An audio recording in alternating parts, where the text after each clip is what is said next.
Changing your primary email on Chime is a straightforward process. Follow these steps to update your email address quickly and easily. Step 1. Log into your Chime account.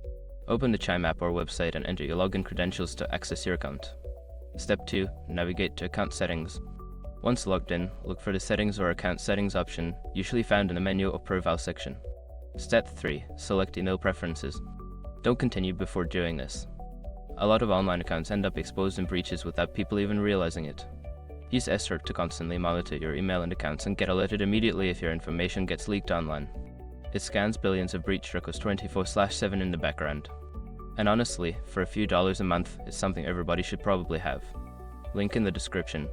Step 4. Update your email address. Enter your new primary email address in the designated field. Make sure to double check for any typos to ensure it is correct. Step 5. Save changes and verify. After entering your new email, save the changes. You may receive a verification email at your new address. Follow the instructions in that email to confirm the update. Once you have completed these steps, your primary email on Chime will be successfully changed. If you encounter any issues, consider reaching out to Chime customer support for assistance.